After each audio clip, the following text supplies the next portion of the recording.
¿Qué tal? Buenas noches. Mi nombre es Carlos Villa. Yo soy Abaco Pera. Bienvenidos a una edición más de Hablemos Cripto, su podcast elegido sobre criptomonedas y blockchain. El día de hoy vamos a estar abordando básicamente la perspectiva sobre cripto en diciembre del 2018 y vamos a estar abordándolo desde básicamente desde tres perspectivas que estamos ahorita Abacuc y yo discutiendo. ¿Quieres compartirnos cuáles son nuestras perspectivas a discutir, Abacuc? Sí, bueno, buenas noches. Yo creo que hay tres perspectivas interesantes para abordar cripto en este momento. Una de ellas me parece que es la tecnología, por otra parte es la economía y finalmente la cuestión política.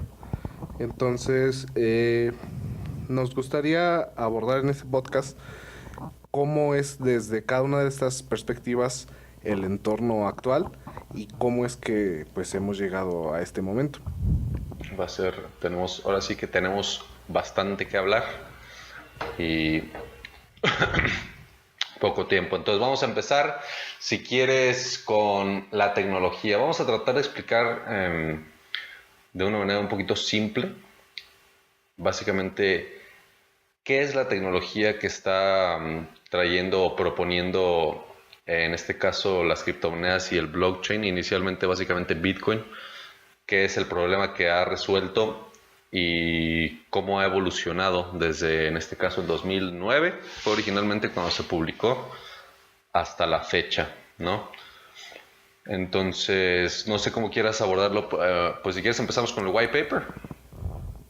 Pues yo creo que vamos, si te parece bien, vamos a tratar de dar contexto general de lo que hemos visto hasta ahorita. Actualmente pues tenemos una perspectiva, si nos guiamos por el precio, pues negativa. El precio está en los mínimos desde hace pues, prácticamente un año. Pues generalmente o de lo que hemos visto desde hace un par de meses, pues son cuestiones negativas, donde pues se habla pues justamente de este efecto económico, que es pues una burbuja económica, donde se habla sobre pues las deficiencias o la incapacidad de la tecnología para pues implementarse rápidamente y de algún modo pues hasta cierto punto se puede interpretar pues de que se empieza a desahuciar la tecnología en los medios, de que los medios ya son muy pesimistas, de que ya no hay una confianza plena en la tecnología y de que su implementación pues va a llevar todavía algunos años. Sin embargo, pues eso es digamos pues una perspectiva superficial. En realidad pues ha habido eventos más allá de pues cuántos participantes hay y cuánto dinero hay invertido en la tecnología, sino que perdón, y entonces hay pues otros elementos que nos dan otros motivos de por qué estamos donde estamos. Entonces, primero pues sí, queremos empezar con explicar o entender qué es lo que técnicamente pues resuelve el blockchain. Entonces, pues si te parece, empezamos por ahí. Eh, De acuerdo. Blockchain. La palabra como tal, digo, ha sido muy sonada más últimamente, que en particular empresas han estado tratando de tomar ventaja del término como tal, pero en realidad de dónde viene el término y exactamente cuáles son los problemas que resuelve la implementación de, en realidad, varias tecnologías en un digamos, en una sola aplicación, en un solo software, si quieres llamarlo así. Entonces, primero que nada, el punto singular de falla. ¿Qué es el punto singular? pues básicamente a la actualidad, eh, no solamente nuestros sistemas informáticos, sino la estructura de pues gubernamental y de nuestras instituciones tal vez ha tenido un punto de centralización donde pues se es necesario de un intermediario para poder tener acceso a ese servicio o a esa interacción.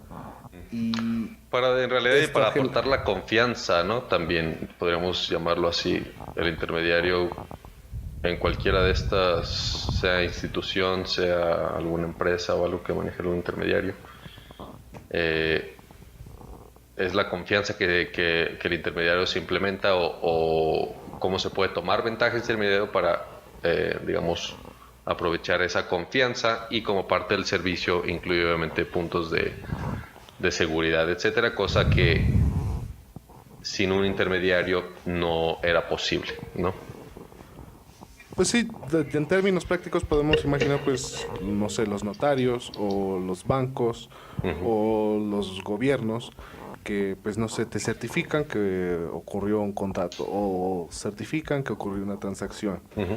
o certifican que, Que pues, estás hubo recibiendo tu un... nómina en tu cuenta, ¿no? Exacto, Que la empresa te pagó X cantidad. o que tramitaste un acta de nacimiento. Ujú. Son distintos intermediarios que de algún modo nos ayudan a validar que pues, los eventos que decimos o Que se que acuerdan entre dos ejecutamos, partes, sí. exacto, se registran y que ocurren. Se ejecuta. Pero pues este tiene una problemática básica y que creo que en México pues es bastante común que pues cuando centralizas o cuando diriges o cuando depende de una persona un servicio, una actividad, una decisión, pues es fácilmente corruptible. Esto hace referencia principalmente al problema del punto singular de falla, Ujú. en el que pues un sistema se vulnera porque pues un solo elemento tiene esa decisión y si cambias ese elemento, esa decisión en ese elemento va a cambiar para todos los participantes de ese sistema. Es correcto. Entonces, es como, no sé, como ha ocurrido con Facebook. Nuestra información está pues almacenada en los servidores de Facebook Ujú. y todos nos conectamos a ese mismo servidor para poder pues acceder, ¿no? O sea, para poder comunicarnos. Correcto. Y de Todos ahí pues, confiamos de cierta manera que Facebook, digo, ciegamente en realidad a lo mejor no lo pensamos, pero bien que mal le estamos dando nuestra información a Facebook, confiamos que esa información no se la va a mostrar a nadie más, que es información que nada más se está reservando para podernos dar acceso a la plataforma, ya sea tus cuentas de correo, algún teléfono, y ya más adelante, pues no sé, fotos que tú subas a la aplicación, datos que puedas poner ahí y demás. Todo eso, al fin y al cabo, mientras exista este punto central que es la empresa Facebook como tal, ellos tienen control sobre todo eh, sobre todos esos datos básicamente. no, y se almacenan en su servidor, o sea, o sea, todos nos conectamos a ese servidor y todos descargamos una copia de esa información.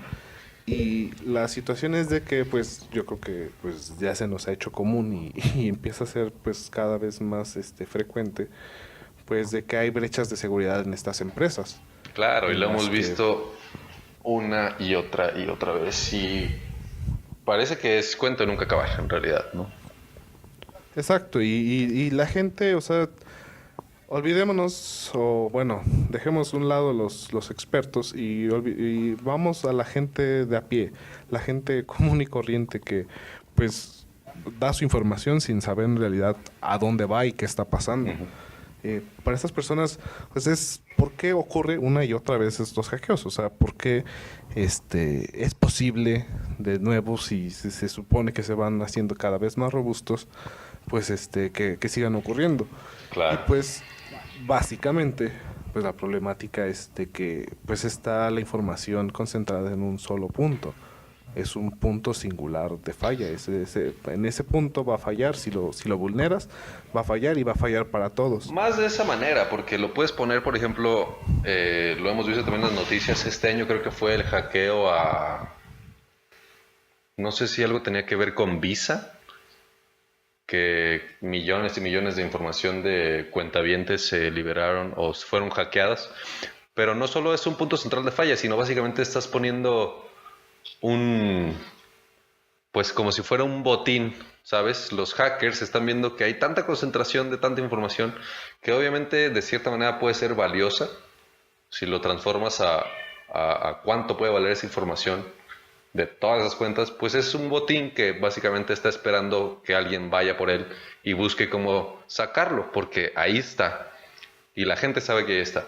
Entonces ese punto central de falla es lo que vulnera e incentiva a quien sea que tiene conocimiento para accesar, que desarrolle nuevas técnicas y busque cómo saltar cualquier sistema de seguridad que se ha impuesto sobre esto. O sea, siempre va a haber un hacker que tenga más conocimiento o que busque la manera de desarrollar algo mejor para llegar por ese botín, ¿no? Sean datos, sean cuentas bancarias, sea lo que sea. Está esperando a ser vulnerado. Exacto, y básicamente puede ser vulnerado porque pues, está en un lugar, o sea, se ubica, se localiza y vas y lo vulneras. Sí. Entonces, esto es una problemática que se puede trasladar no solamente a los sistemas informáticos, sino pues a las instituciones, a los gobiernos, incluso a las empresas. Sí. La centralización de las cosas normalmente pues entorpece el funcionamiento de pues los extremos, las partes que están más alejadas al centro o a la parte medular de todos esos sistemas. Ujú. Y cuando pues cuando esa información está en un solo punto y no tienes una manera de asegurarlo, pues se vuelve una problemática constante para las empresas y pues como bien dices, lo hemos visto con Visa, lo vimos aquí en México con los bancos, con el hackeo a Banorte, También. al sistema del SPEI, lo hemos visto a lo largo del tiempo con pues los constantes hackeos a las cuentas de Sony PlayStation, el hackeo a las cuentas de Target en Estados Unidos, a las cuentas de JP Morgan. Es decir, yo creo que podemos enlistar un sinfín de ejemplos, no solo de instituciones como estas, pero te aseguro que lugares, por ejemplo, aquí en México, como el INE, ha sido vulnerado y se han robado identidades de gente de una u otra manera. O sea, te aseguro que si hay una vulnerabilidad, alguien va a buscar cómo tomar ventaja. si está centralizado un sistema, se puede vulnerar. Se puede vulnerar. Y fíjate, otro tan ejemplo así, porque inclusive está vulnerado, está el sistema y tiene control una persona o tiene control dos personas, en lugar de solo una contraseña que puedan conocer, sino que tengan que estar físicamente la persona, se puede corromper a la persona, ¿sabes? O sea, llega a ese punto de que, bueno, se tiene que una persona de confianza, mientras haya una persona que puede ser vulnerada o puede ser cambiada por otra, el sistema es vulnerable. Tiene ese punto singular de falla. Mientras esté todo concentrado en un solo lugar. Y creo que pues el hecho de que exista blockchain hoy en día pues es dar por hecho de que las personas y los sistemas no son confiables, de que no, lamentablemente cualquier persona y cualquier sistema puede ser vulnerado y corruptible. Y ese principio es pues es tal vez un paradigma que no nos damos cuenta que tenemos que cambiar, que tenemos que entender que pues tenemos que tener confianza en los hechos que compartimos y en la información que nos da contexto y que nos da perspectiva de cómo están sucediendo las cosas alrededor del mundo. Entonces, ¿cuál es la consecuencia también de la centralización de esta información y de esta perspectiva? Pues toda esta tendencia de los fake news, de cómo tener que comprobar la información para pues validar que es verdad. Claro. Y que pues ha traído pues toda una ola de confusión en muchas personas y mucha manipulación, pues, por lo mismo que es posible. ¿Sabes? Tienes ese punto central que está entregando básicamente la información y está entregándola, no solo entrega información, sino entrega con cierto aspecto para causarte una impresión.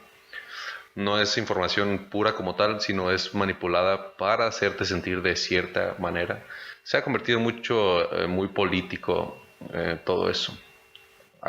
Volvemos a lo mismo. Hay un hay una entidad que tiene un interés, que básicamente en este caso serían los políticos, de querer ganar las elecciones o controlar el país.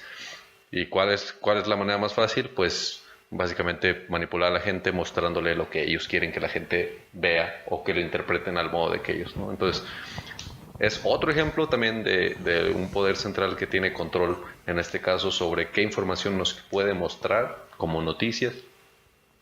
Y Y, y yo creo que también un punto interesante es de cómo, pues en este caso, el punto singular de falla, si lo trasladamos al entorno de la información, pues son los medios. O sea, los medios, dependiendo de pues, de la tendencia económica a la que estén sujetos, pues es a quien apoyan. Y lamentablemente, pues esto hace que también se vulnere esa información y la veracidad de lo que vivimos.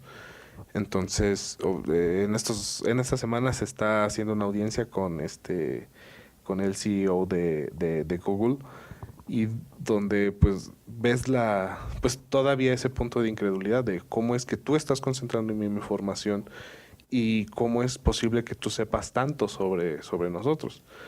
Y parece ser que a los legisladores americanos apenas les empieza a cuadrar o a hacer congruente el concepto de la centralización, y empiezan a entender que es un problema que, pues en este caso, pues que Google concentre tanta información y que sepa tanto de nosotros. Entonces, eh, el blockchain, regresando a este punto, pues lo que resuelve o lo que trata de resolver es que tras pasar de este paradigma de la centralización a la descentralización, en la manera en que pues se tenga un sistema distribuido donde todos sepamos lo mismo al mismo tiempo. Básicamente es el principio del sistema de registro distribuido que plantea el blockchain. Y de esta manera, de este punto, pues creo que es importante pasar ya hacia el problema del consenso bizantino, sí, a la parte que pues técnica, porque cómo es que, digo, literalmente Bitcoin es la primer aplicación que hasta ahorita, hasta el día de hoy, el de 2009 a la fecha, ha comprobado básicamente haber resuelto este problema del punto singular de falla. Hasta ahorita lo resolvió, digamos, todavía nadie ha podido vulnerar el sistema para sacar provecho y tomar ventaja de ese punto singular de falla. ¿Por qué? Porque en el sistema de Bitcoin no existe. No existe un punto singular de falla. Es la primera aplicación que ya podemos comprobar que en realidad resuelve este problema, y lo podemos ver exactamente cómo funciona. Vamos a tratar de explicarlo ahorita más bien en el problema general del consenso general de Bizantino, porque y también distinguir de los eventos que han ocurrido, como por ejemplo con Maingox y con ciertas carteras, pues de que son finalmente intermediarios, o sea, no están dentro del sistema. El sistema como tal no ha sido vulnerado. Las partes donde se ha vulnerado, por ejemplo, el robo de criptomonedas o el robo de carteras, pues son finalmente intermediarios que siguen centralizando información, y sí, que pues sigue siendo un esquema tradicional. sigue Entonces, siendo nada más una... esa aclaración. Sí, ahorita de todos modos vamos a poner el ejemplo. Si quieres, vamos a ver, ahí mero. ¿Cuál es el problema general de Bizantino? Este es técnicamente, en lo que es ciencias computacionales, tienen pues sus propios problemas que resolver, y tienen muchos obviamente sin resolver todavía, como básicamente como en matemáticas o cualquier otra ciencia, ¿no? Entonces, el problema que hasta antes de 2009 nadie había sido capaz de resolver, y todavía estaba como, pues básicamente para que cualquiera lo resolviera, se llama el problema del consenso general del bizantino. Eh, lo- ¿Cómo lo explicaremos? ¿Quieres explicarlo así como lo vimos más o menos con el ejemplo del castillo, y ya después lo trasladamos a electrónico? Sí, sí, sí, sí, me parece bien. Ok. El problema general de Bizantino se llama así porque básicamente lo colocan al ejército bizantino tratando de atacar si no me equivoco, es como Una fortaleza. una fortaleza, sí, un cuartel, un castillo, pero tiene un comando, no me equivoco, 9 o 10, Imaginemos, para facilitarlo, 4 ok. flancos. Sur, norte, sur, este y oeste. Cada flanco tiene a su Y... general, que es el que dirige a todo Exacto. el batallón, básicamente, para poder atacar. Si todos atacan al mismo tiempo, el ataque sería exitoso y habríamos derrotado en este caso al establecimiento. Pero si uno ataca a destiempo, automáticamente nos pondría en desventaja, lo que nos pondría en riesgo de básicamente perder, nada más por atacar a destiempo, ¿no? Entonces, lo que presenta el problema básicamente es cómo, obviamente esto nos coloca en épocas antiguas, no hay ningún tipo de comunicación celular ni nada, ¿cómo podrías poner de acuerdo a los 4 generales para atacar al mismo tiempo y para que básicamente el ataque sea exitoso? Tienes la opción básicamente de mandar mensajeros para cada uno poniendo una hora, pero uno de tus mensajeros podría ser interceptado entre uno y otro de los batallones. ¿Qué otro ejemplo? No sé, podrías... No, y que tendría que regresar para poder validar que, pues en efecto, esa decisión se tomó.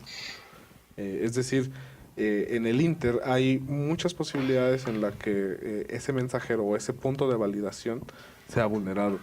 Y por lo tanto, el grado de confianza que tienes para que, pues, si dices, o sea, si tu orden va a ser atacar al amanecer, pues saber o tener la certeza de que los otros 3 generales van a decidir lo mismo y no se van a retirar es un punto de incertidumbre, Básicamente es el es problema. imposible o era imposible tener la certeza, o aquí el problema es imposible tener la certeza de que todos van a tener la misma información al mismo tiempo y que todos van a actuar en base a esa información para poder todos actuar y atacar al mismo tiempo, ¿no?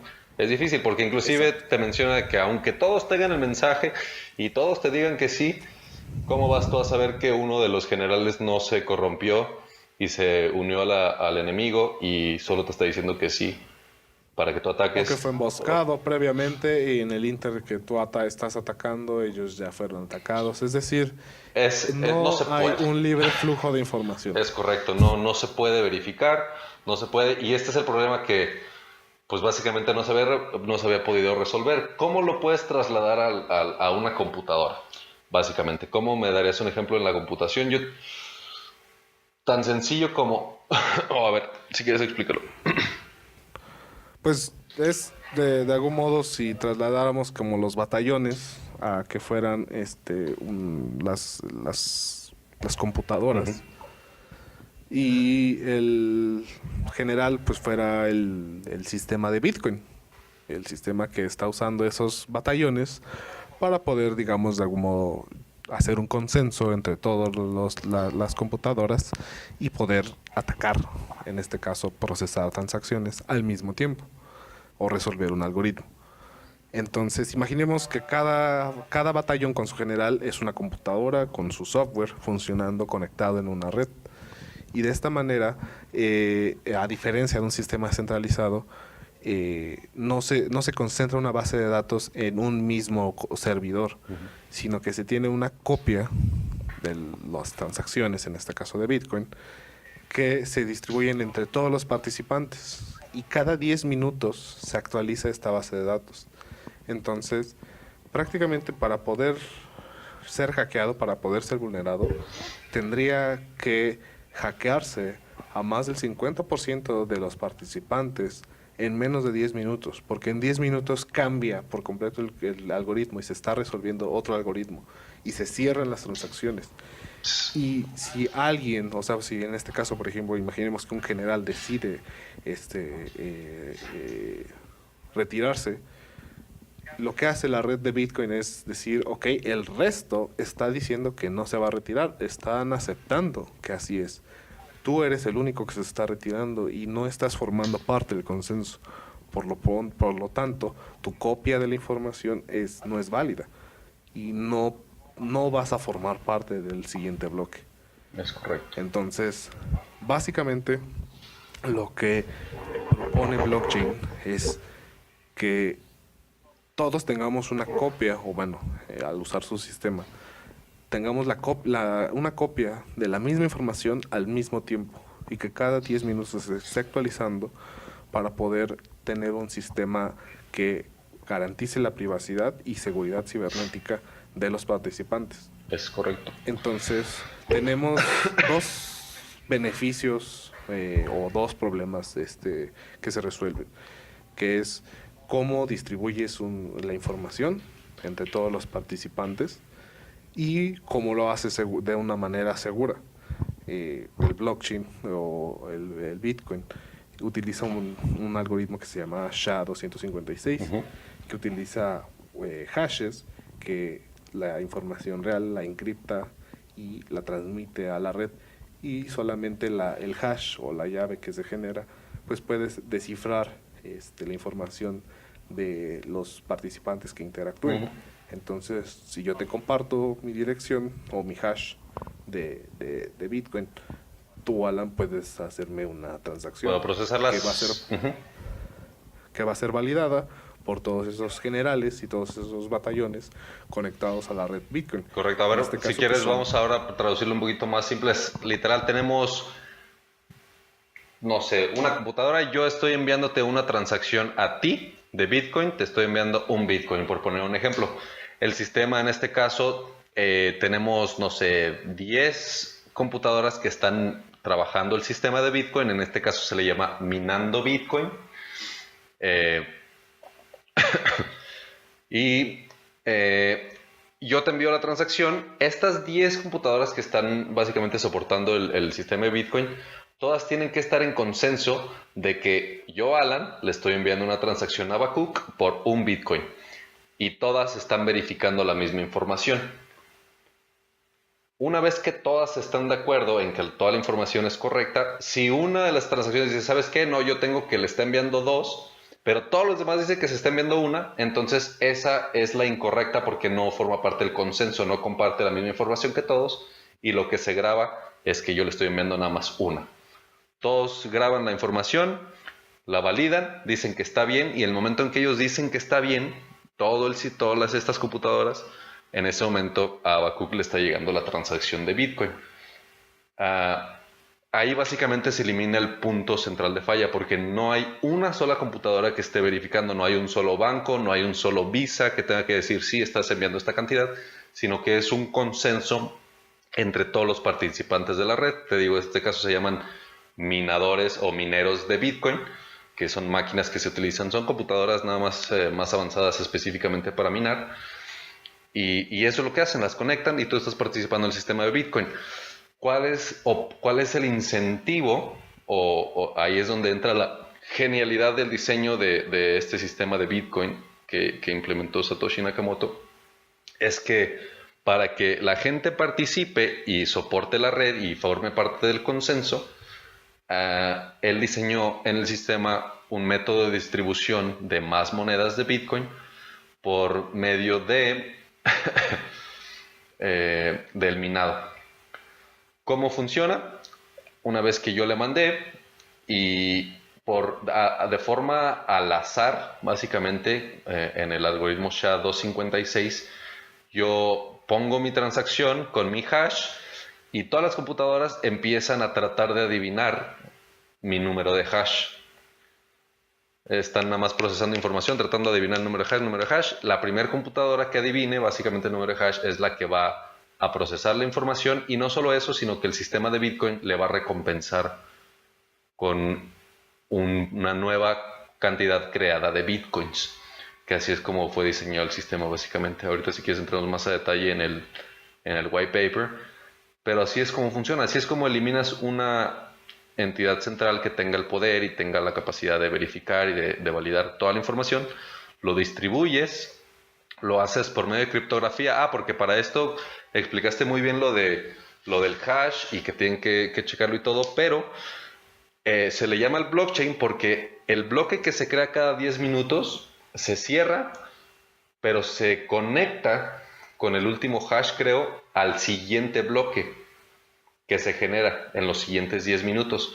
Entonces, no solo tendrían que hackear eso, sino tendrían que accesar a todos los bloques anteriores. Si quisieran cambiar información, tendrían que tener la información del bloque anterior y del anterior y del anterior, porque todos los bloques están básicamente conectados.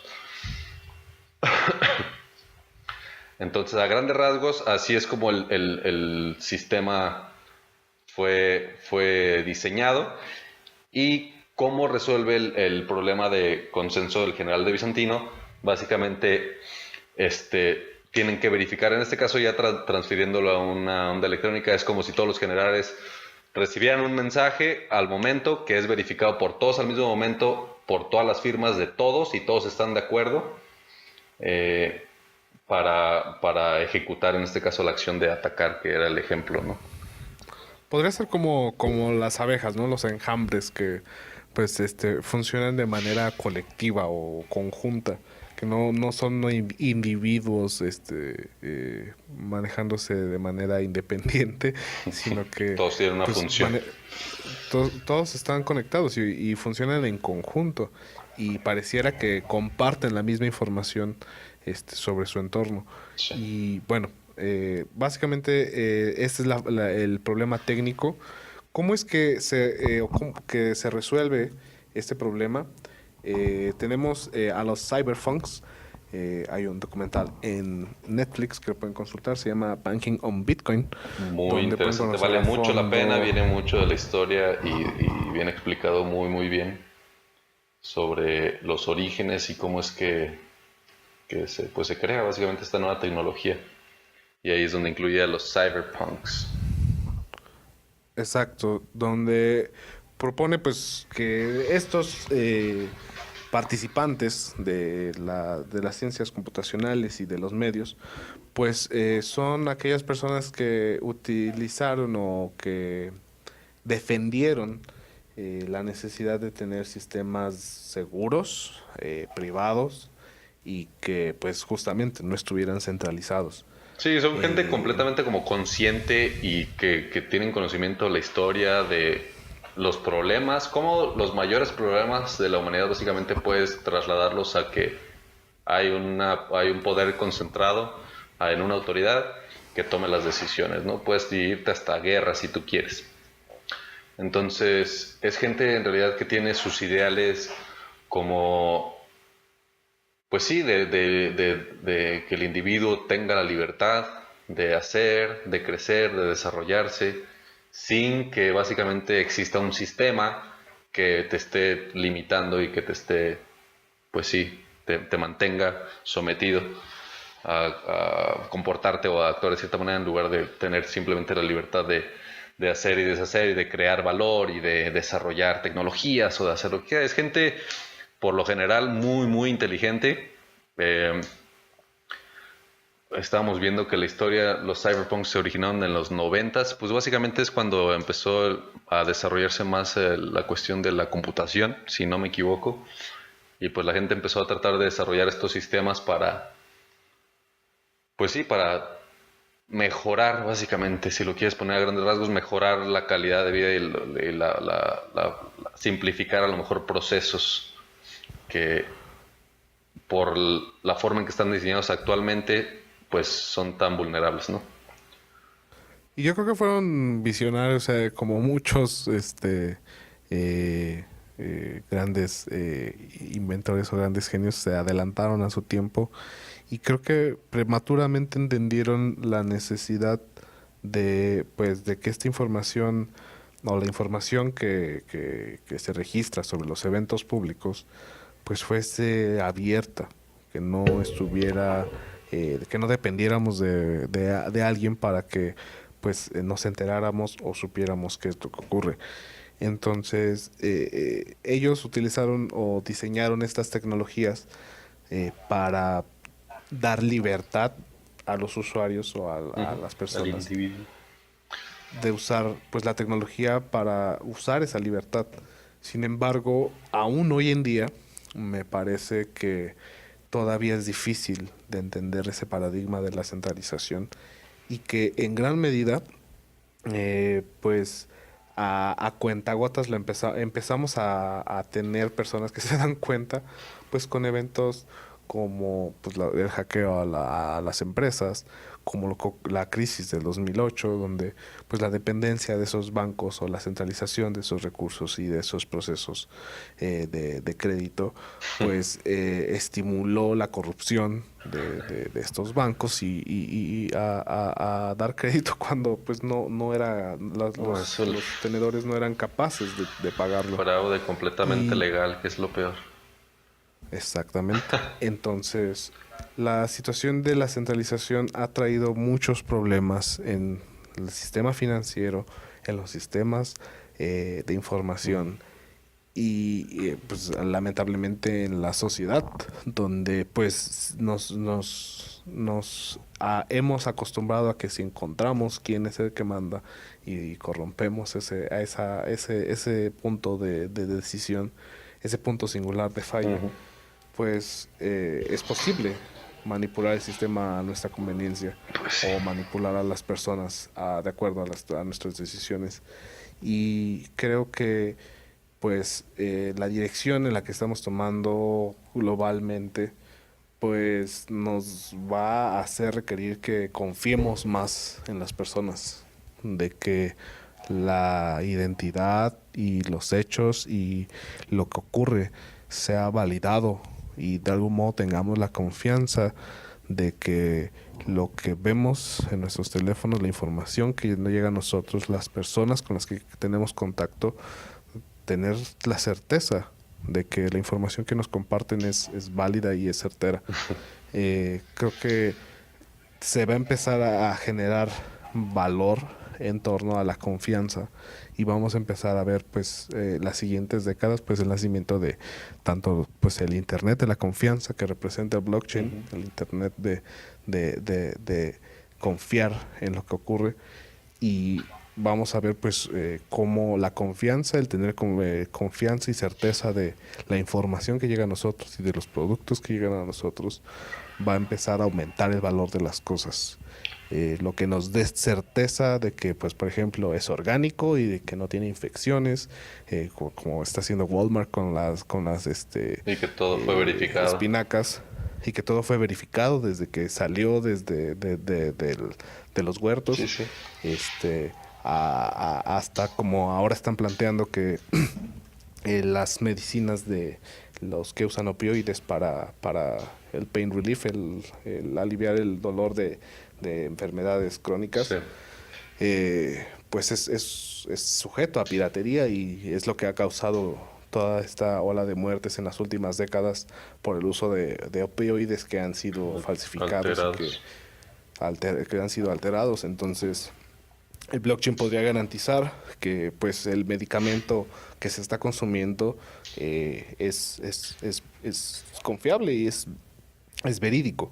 ¿Por qué? Porque no solamente sería la farmacia donde se esté comprando, el lugar donde se esté adquiriendo, quien esté validando que ese medicamento es confiable, sino serían todos los participantes, o sea, todas las farmacias, todos los doctores, todos los hospitales, Sí, sí, sí. todos aquellos participantes de ese sistema estarían validando y diciéndote, sí, puedes tomar este medicamento y es confiable. Yo creo que sí va a ser interesante Entonces, ver las implementaciones que vamos a empezar viendo, las posibilidades que abre, porque básicamente en cuanto presentas la posibilidad de un sistema que sí te elimina un poder central y te permite que todos los participantes tomen parte, sean recompensados y tengan la oportunidad de verificar todo, sí, sí se presta para que sea un cambio de paradigma bastante bien que mal. La primera aplicación o digamos la aplicación más lógica y sí es dinero porque es lo primero que se utiliza para intercambiar valor, digamos, ¿no? Y si ya no necesitas un intermediario que verifique y que lleve las cuentas. Fíjate que estaba apenas viendo un reportaje, no me acuerdo en dónde. Estaba viendo el primer escrito encontrado, o sea, el primer escrito por un humano jamás encontrado, no sé hace cuántos años tiene, pero tiene muchísimo. ¿Y sabes qué era? ¿qué? era un señor llevando unas cuentas de que le debían o de cuánto le debían o algo así.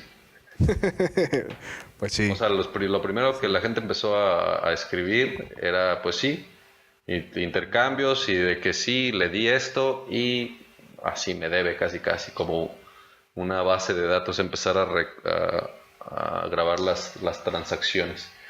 Y pues sí, es como una tabla de contabilidad, si quieres verlo de esa manera, ¿no? Muy Sí, rudimentario. es una regla de té pública. Ándale, entonces aquí básicamente pues Bitcoin es lo que hace y de hecho aquí en la lista de cyberpunks que tenemos puedo identificar varios nombres que están relacionados, pero básicamente Bitcoin, si te vas a estudiar todas las tecnologías detrás de Bitcoin y todos los escritos que ha habido, toda esta gente de una u otra manera ha básicamente implementado ideas o tenido o sí ha aportado de cierta manera para que sea posible, ¿no? Ya sabemos que Bitcoin fue originalmente publicado de forma anónima con un seudónimo de Satoshi Nakamoto, pero bien, pues podría ser cualquiera de estas personas, básicamente, ¿no? En realidad no se sabe. Toda esta gente, Nick Szabo, por ejemplo, y su BitGold, a grandes rasgos es casi Bitcoin, nada más creo que no me acuerdo qué aspecto le falta de Bitcoin que no pudo cerrar el El círculo hash, la parte de Hashcash del hash de Adam de Back. los cada 10 minutos grabar el hash o algo así o qué. Entiendo que BitGold, Ujú. pues es este principio del registro contable, Sí. pero digamos que no es público, no está encriptado. Ah, ok. Entonces, lo que añade en Bitcoin es el trabajo de Adam Back sobre el hash, donde la información, tu nombre, digamos, se traduce en una clave de, me parece, 32 caracteres, no 16 caracteres. Mm, Y, bueno, tu dirección de Bitcoin. creo que es de Perdón, 32, creo, no me acuerdo. perdón por ignorar el número de caracteres, pero bueno. El número de caracteres alfanuméricos Sí. ese es tu nombre. Es tu nombre en una Sí, clave. nomás Y, encriptado. Básicamente tenemos que exacto. considerar que es una criptomoneda. ¿Por qué se dice criptomoneda? Porque cripto es del término de criptografía. En realidad, cripto es criptografía. Ya nosotros coloquialmente lo utilizamos como cripto para criptomonedas. Pero había, de hecho, visto por ahí un debate que se le debería llamar cibermonedas, como monedas del Internet, en lugar de cripto, porque cripto es criptografía. Pero es ese principio de la criptografía. La gente que estudia criptografía, la criptografía es el arte básicamente de transmitir un mensaje de forma que solo el receptor y la persona que lo envía puedan descifrar qué es lo que dice el mensaje, ¿no? Esa es la criptografía, que si alguien interpreta el mensaje nadie pueda más poder, y es el arte de desarrollar sistemas que hagan esto. Eso es. Entonces, Bitcoin a grandes Para rasgos. mantener seguridad. Sí, para mantener seguridad, anonimato, es como de sus valores core que ellos siguen, ¿no? Es Anonimato, decir, seguridad. todos podemos saber qué transacciones de Bitcoin existen, Ujú. pero no podemos saber quién las hizo. O a menos que sepamos la dirección o que conozcamos la dirección de nuestro, pues, de con quien estemos intercambiando valor. Es correcto. En- entonces esto añade un punto donde, pues, es público. Ahí está lo que sucedió, pero pues guarda la privacidad de los individuos. Sí, Entonces, nomás te este uso de... muestra una clave. Exacto. Entonces, en este sentido hay otros proyectos que pues ya van más allá, como Monero, como Zcash, que son completamente Ujú. privados y en su momento pues tendrán su espacio en este podcast. Sí, ya lo Sin exploraremos embargo, más a fondo cómo es que son tan privados y cómo lograron eso también. de momento creo que sería bueno ir avanzando en este sentido de Bitcoin. Estos cyberpunks y estas tecnologías nos ayudan a tener este sistema de pagos descentralizado de usuario a usuario que se llama Bitcoin. Y es básicamente, pues, todas las personas que tienen minadoras o computadoras conectadas a la red de Bitcoin, al blockchain de Bitcoin, procesando transacciones que se realizan en esta red. Ujú. Entonces, pues pasamos a la siguiente parte donde pues el Bitcoin, BTC, que es donde en los exchange, en las casas de cambio donde se puede cambiar Bitcoin por monedas fiduciarias, pues se le ha otorgado este símbolo, Este símbolo de BTC. así es. Entonces, BTC, pues, si quieres, podemos ver a lo largo del tiempo, bueno, la gráfica, permítame añadirla, pero BTC prácticamente, o Bitcoin se ha evaluado pues desde 2010, prácticamente que se estableció el primer exchange de Bitcoin con el Liberty Movement, algo, no recuerdo bien, pero se le puso este símbolo pues con referencia a los mercados financieros, donde pues las empresas se acotan para poder facilitar el registro de estas transacciones que ocurren en el mercado de valores. Sí. Entonces, desde 2010, pues el precio de Bitcoin ha fluctuado a lo largo del tiempo. Y es un proyecto que, pues desde entonces ha registrado esas transacciones, donde desde entonces, cada 10 minutos, se ha creado un nuevo bloque donde se registran las transacciones que ocurren durante esos 10 minutos. Y eso es lo que hasta ahora ha traído Bitcoin. Actualmente vamos en el bloque como 12 millones, no recuerdo bien. Pero el punto es de que vamos en un punto donde Bitcoin ya ha tenido, digamos, varias ramificaciones. Si es una cadena, imagínense que de esa cadena hay un brazo que se separa. Y de ahí es donde nace BCH o Bitcoin Cash. Bitcoin Cash el año pasado. Así es, en 2017 Bitcoin tiene una actualización donde pues un grupo de participantes del proyecto de Bitcoin cree que es pertinente aumentar el número de transacciones que se pueden realizar y la rapidez con la que se realizan. Es que si quieres le damos un poquito de contexto porque mira, fue en 2000, se publicó el white paper 2008, empezaron, o 2009 fue, 2008 y en enero de 2009 Satoshi básicamente lo contacta Hal Finney, empiezan a trabajar en desarrollar el software porque básicamente este Satoshi solo publicó el white paper, ¿no? La idea y pues sí la ciencia detrás de lo que él estaba planeando. Hal Finney, que era programador, lo contacta y le dice, está muy interesante esto, yo me interesa ayudarte a desarrollar, y empiezan a trabajar en el primer software de Bitcoin. Lo logran y lo publican, esto fue en enero del 2009. Y básicamente lo publicaron en un foro de Cyberpunk en línea.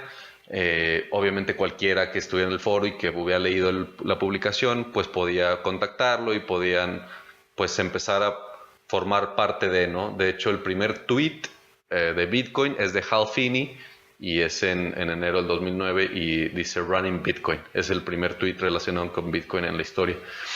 Entonces, ¿qué pasa? El sistema de Bitcoin, o sea, sí funciona con estos términos que ya explicamos y resuelve estos problemas y todo, pero aún así, una cosa es que resuelve estos problemas y otra cosa es que todo el mundo puede utilizarlo, ¿no? Porque así como el Internet fue desarrollándose poco a poco y las aplicaciones y todo fue implementándose poco a poco, me refiero a, por ejemplo, no sé, memoria, ¿no? Antes podías mandar puro texto en un correo, hasta que alguien vio la manera de implementar imágenes. Y después de que pudiste mandar imágenes, pues ya hasta cierta cantidad o hasta cierto peso ya no puedes enviar, ¿no? Y todo ha ido avanzando o ha ido evolucionando poco a poco conforme la necesidad del sistema lo va requiriendo y en eso básicamente consiste las ciencias computacionales, como ir desarrollando esto. Y Bitcoin se enfrentó exactamente con el mismo detalle, que lo van desarrollando y más gente lo va utilizando, pero en cuanto la red se empieza a expandir, se empiezan a enfrentar a nuevos retos, los cuales no habían considerado antes, por lo mismo que no habían pensado a gran escala, simplemente la idea como tal. En este caso es, pues obviamente, se genera un bloque de Bitcoin cada 10 minutos durante... durante cada 10 minutos se genera un nuevo bloque y está diseñado para que la recompensa que se da del Bitcoin, originalmente eran 50 Bitcoins al principio cada 10 minutos.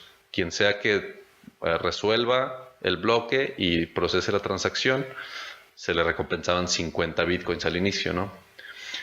Cada 4 años esto cambia y se reduce la recompensa a la mitad. Así está programado, así lo decidió Satoshi Nakamoto. Y ahorita ya estamos, de hecho, en la recompensa de 12.5. Estaba 50, bajó a 25. Y ahorita estamos recientemente a 12.5. Para el 2020 tenemos otro halvening y es donde se recorta de nuevo la recompensa. ¿Qué pasa? Que entonces cada 10 minutos estas transacciones que se están procesando se incluyen en el bloque. Pero ¿qué pasa si de pronto en esos 10 minutos hubo, no sé, muchísimas más transacciones de lo promedio y no cupieron todas en el bloque, ¿no? Entonces, este tipo de problemas son problemas con los que se empezaron a topar los desarrolladores de Bitcoin y problemas que han tratado de ir desarrollando. Obviamente del 2009 a 2013, 2015 el sistema funcionaba de una sola manera, no había mucho problema. De cualquier forma hay gente constantemente trabajando en esto, ¿no? Y llega 2017, ahora sí. Llega 2017, tenemos ya 2017 un mercado de cripto muchísimo más grande. Estamos hablando de que ya hay casas de intercambio en todos lados, en muchísimos países. Ya pasó lo de Mt. Gox, ya pasó lo de Silk Road, que fue en 2013, todo este asunto.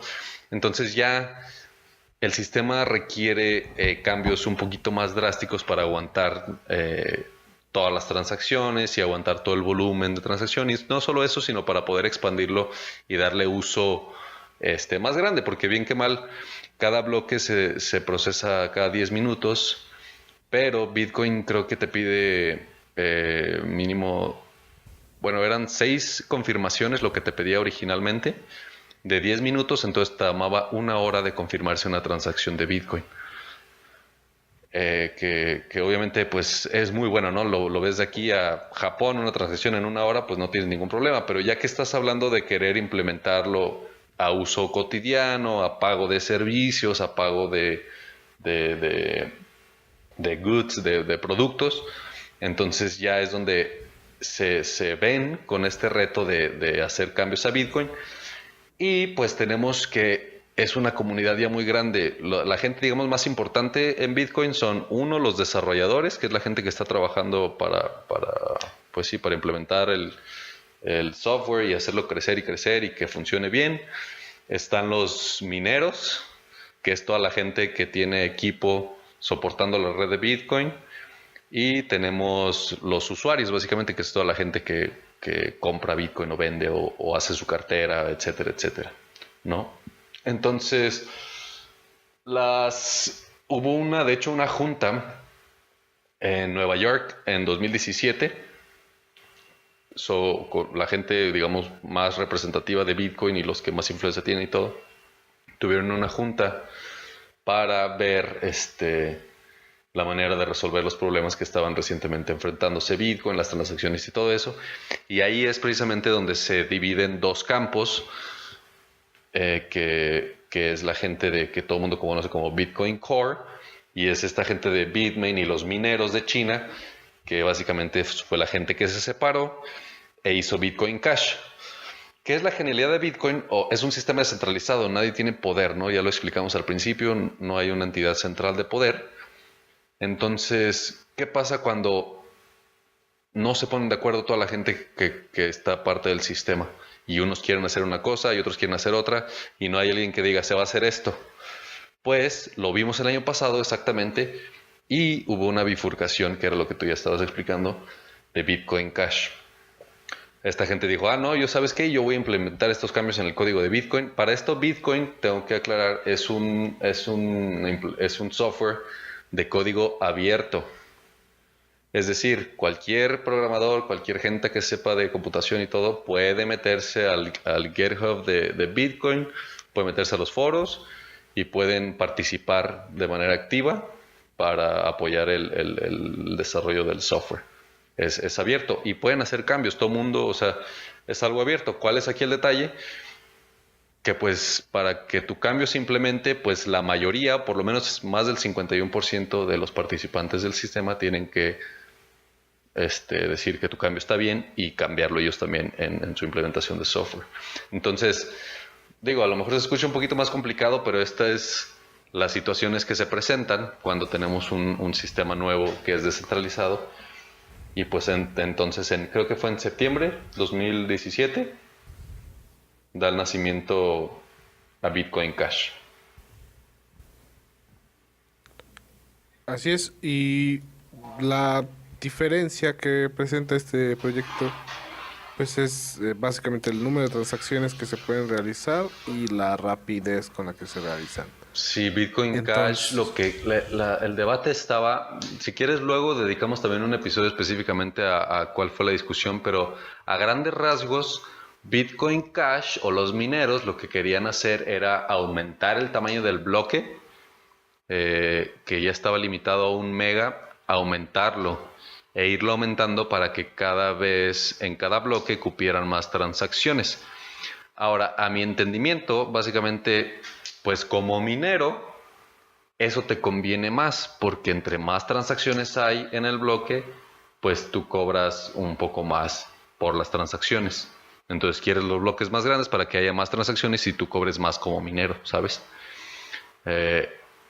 La otra gente obviamente tiene una segunda idea, que en lugar de hacer el bloque más grande, se tiene que hacer como tipo sidechain para poder hacer otro tipo de implementaciones de pagos instantáneos, es otro tipo de tecnologías, pero ya lo estamos viendo ahorita de hecho con Lightning Network, que eso es una implementación en Bitcoin que no necesita el aumento de bloque, pero ya te permite hacer microtransacciones en cuestión de segundos, ¿no? Es una tecnología que desarrolló un laboratorio en Estados Unidos sobre Bitcoin,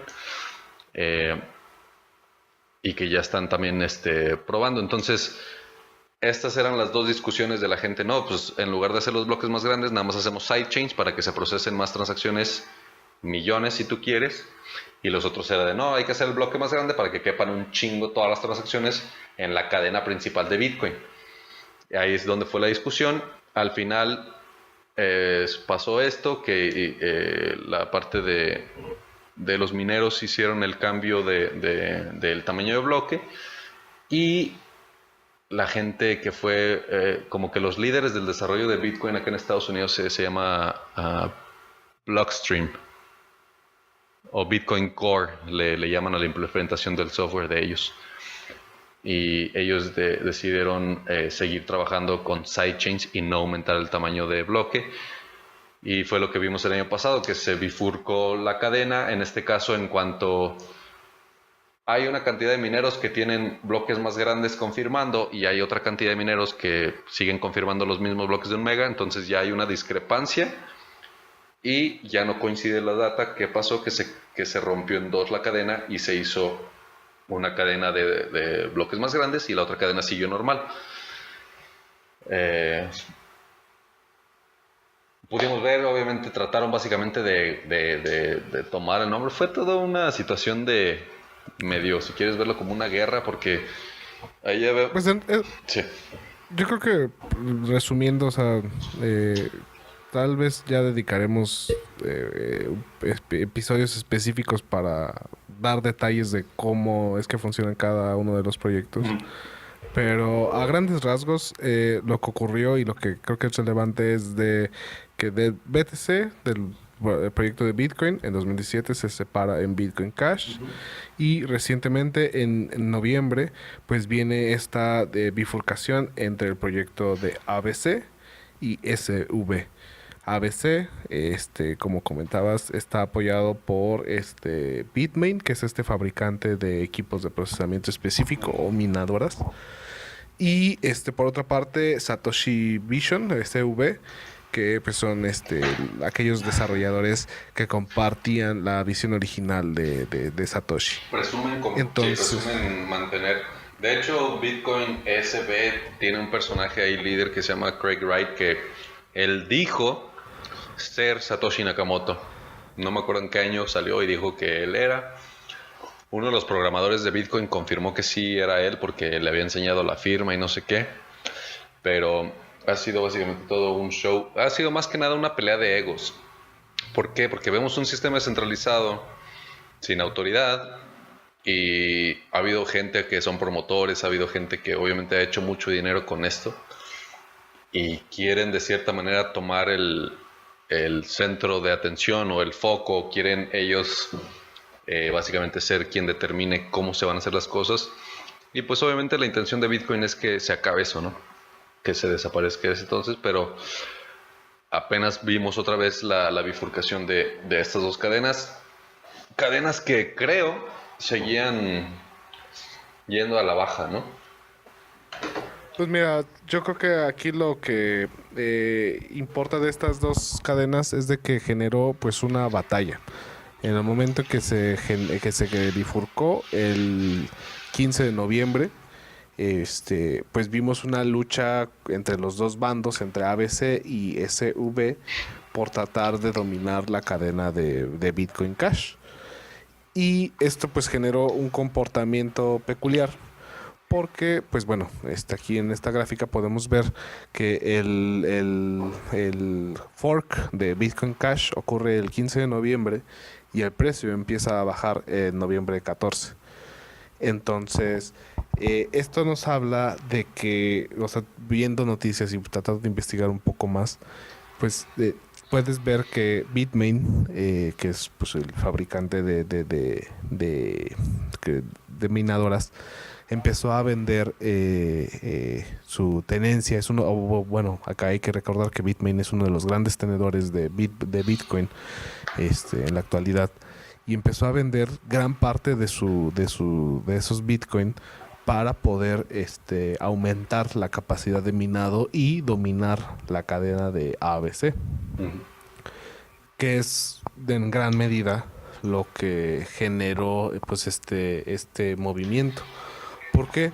Porque otros participantes, o los participantes de SV, o los participantes también de Bitcoin, pues replicaron este comportamiento y empezaron a vender, a aumentar las ventas de Bitcoin para tener recursos y aumentar la capacidad de minado para poder pues apoyar ya sea al proyecto de ABC, al de Satoshi Vision, o pues mantener la red de Bitcoin, añadirse a la red de Bitcoin. Sí. Entonces, en este sentido, pues la parte técnica, esas bifurcaciones que tienen los proyectos, han traído comportamientos que pues ya nos hablan de pues la denominada primera criptoguerra civil, donde pues esta lucha entre ambos bandos y pues el efecto que ha tenido, que pues es la caída de los precios, añadido obviamente pues por los otros elementos que veremos en la parte económica y política.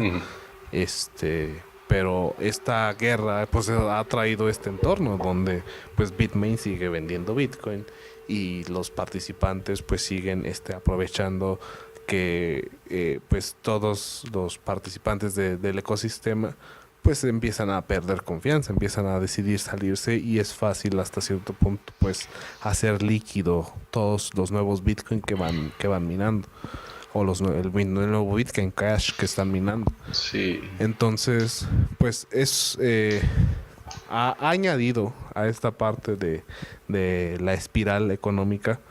Y pues la parte técnica, no sé si de momento no sé si te parece bien si continuamos para no extendernos. Sí. Todavía nos faltan dos factores y pues si les parece bien, pues ya ir ahondando en cada uno de los elementos en los próximos programas. para dar pues más detalle, pero de momento pues ver una perspectiva general de pues la parte tecnológica. Esta es la parte tecnológica, el problema que resuelve, Problema que los resuelve, hasta dónde participantes, está los ahí. precursores y pues esta división que se ha generado entre los proyectos de ABC y de SV. En la parte económica, o sea, si nos este efecto de la venta de Bitcoin, Ujú. pues ha repercutido, creo que en en el siguiente factor, que es la parte económica, donde pues primero pues hay que dimensionar de qué tamaño es Bitcoin ¿De qué y tamaño es el mercado? cómo ha evolucionado a lo largo del tiempo. Ok. Entonces, en 2013, pues el Bitcoin tenía, o bueno, no el Bitcoin, todo el ecosistema cripto, todos los proyectos que tengan una criptomoneda, en conjunto tenían una capitalización de mercado, que es pues el dinero que está invertido en ellos, Ujú. de 13 billones de dólares. 13 billones. En, Creo que eh, este año 2013, porque Bitcoin se originó en 2009, empezó a tomar valor en 2010, y se empezó a utilizar para intercambiar más o menos como a partir de esas fechas. De 2010 a 2013 ya se había generado un mercado. En 2013 creo que básicamente fue el primer gran pico del mercado de Bitcoin y cripto en general, porque fue el año que llegó a los $1,100 después de haber estado como 100, 90, o sea, de venir de abajo.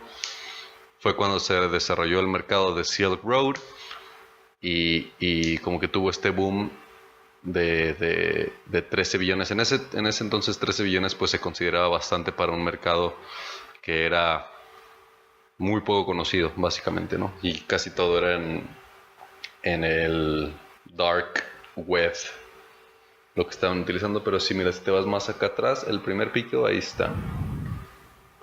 Aquí estamos. 2013. Correcto. Entonces fue como el primer boom que tuvo, la primera gran expansión. Se escuchó mucho, de hecho fue donde originalmente nosotros, ya explicamos también, empezamos a escuchar de esto, por lo mismo que como que todas las noticias hablaban de ello, pero en ese entonces todavía era como algo muy nuevo, algo muy de gente de computación y again, algo de muy poco valor de mercado, si lo comparamos obviamente con mercados pues más comunes en los que la gente está tradeando y está comprando y vendiendo, ¿no? Y solo para recalcar, lo que estaban viendo en pantalla no es la gráfica de ahorita. Se parece, pero no es la gráfica de ahorita. Es de Eso es 2013. 2013, para que Y vean son cómo precios desde de $1,000 a $0. es correcto. La psicología del mercado puedes ver que es muy similar. Los ciclos de igual manera son muy similares, pero en ese entonces a una evaluación mucho más baja, que en este caso el pico fue sí alrededor de, bueno, ahí dice, ¿no? La evaluación de mercado, ¿no? 13 billones. 13 billones, sí. 13 millones a un precio de $1,151. Y pues nada más habría que verificar cuántos Bitcoin había en ese momento. Cabe destacar que pues hay habrá un número limitado de Bitcoins, que son los Bitcoins que se están minando. Y No lo pues mencionamos, es correcto, pero técnicamente el software está programado y esa parte no se puede alterar. Solo existirán toda la vida 21 millones de bitcoins y ni uno más y ni uno menos, y la manera en que son liberados también está ya prediseñada. Nadie la puede alterar tampoco, hasta donde yo tengo entendido.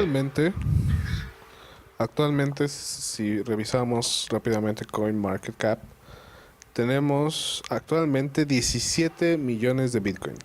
En total. Es decir, desde el principio, desde el momento que se originó el proyecto en 2009, cada 10 minutos se ha generado un nuevo bloque que da pues cierto número de Bitcoins de recompensa. Entonces, esa recompensa en la actualidad ha hecho que haya en circulación 17 millones de Bitcoin. Es correcto. El límite va a llegar a 21, pero de igual forma, pues hay que entender que el resto de proyectos funcionan de una manera similar. No es una cantidad ilimitada, Ujú. sino es una cantidad predeterminada y esto,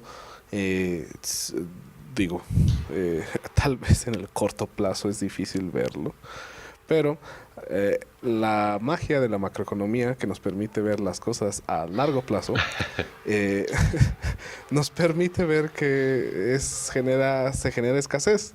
O sea, cuando llega a 21 millones, ya no va a haber más.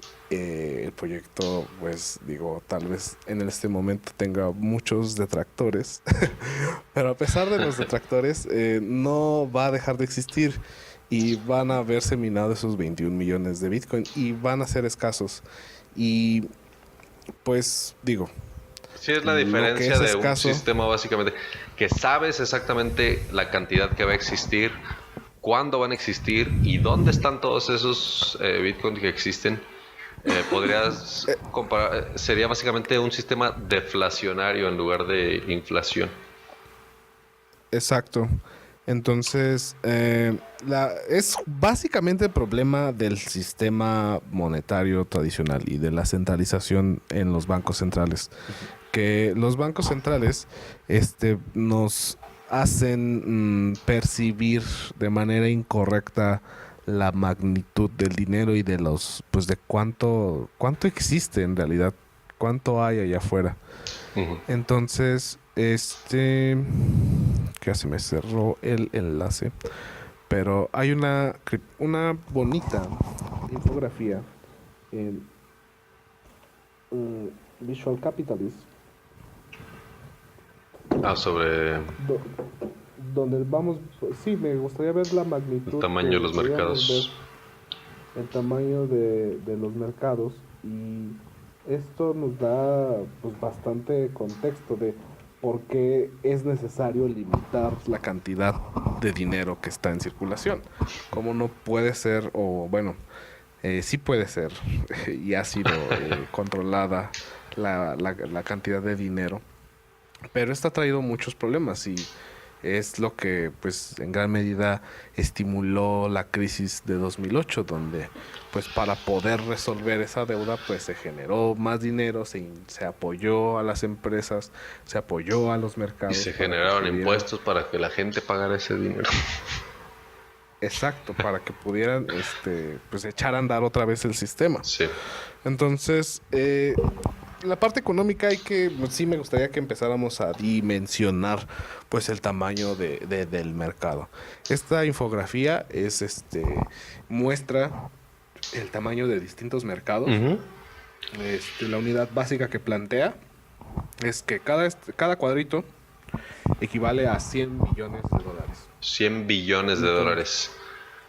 exacto, 100, o sea, 100 mil millones de dólares, ¿no? O sea, 2.000 millones de pesos. En este sentido, sí. Cada cuadrito, ok, para dar un poquito de No, contexto, no. es más, pero 100 bueno, billion. son 100 billones. Sí. Y el punto es de que cada cuadrito, pues, está representado en estos mercados. La plata, por ejemplo, pues no llega ni siquiera a los 100 billones.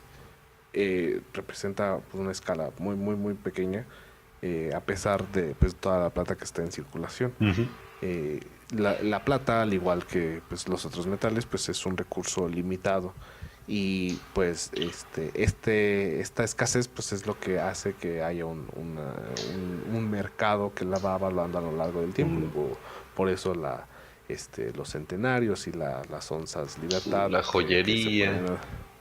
que se pueden adquirir, pues va evaluando su valor, va aumentando su valor a lo largo del tiempo. Ujú. Mm, si lo, si pasamos a cryptocurrencies, las criptomonedas, pues son estos proyectos. En amarillo vemos el tamaño de Bitcoin, que prácticamente equivalía a 100 billones en octubre del 2017. Ok. Seguido de, esto no es la actualidad. Buenos tiempos aquellos. Buenos tiempos aquellos. Sin embargo, pues vean, o sea, a pesar de todo el dinero que existe, pues es todavía muy pequeño. Y esto nos habla, pues, de la adopción que existe. Ujú. Entonces, vamos a continuar solamente para que Un veamos poquito de perspectiva, ¿no? pues, la perspectiva. Aquí vemos las grandes empresas, Berkshire Hathaway, que es esta empresa de Warren Buffett que se encarga a comprar otras empresas, Microsoft, Alphabet o Google, Apple, Facebook y Amazon. Amazon. Y creo que ya también no está entonces, actualizada porque ya estaba cerca del $1 trillion, Amazon también, ¿no? sí, ¿no? Y Microsoft actualmente ya superó a Apple, me parece, en Apple capitalización también de estaba en mercado. los 100, que digo, en $1 trillion. Ok, entonces para poner un poquito de perspectiva, estas empresas solas valen como 50 veces más que todo cripto, ¿no? Casi, casi. Exactamente. Solo esas empresas. Entonces, solo esas empresas. Entonces, pues esto nos habla de, pues, todavía el campo, el terreno libre Sí, que existe para que el entorno, el ecosistema cripto crezca. claro. Y, pues bueno, si nos regresamos a cómo ha crecido a lo largo del tiempo, pues veamos, o sea, ve cómo ha sido exponencial el crecimiento.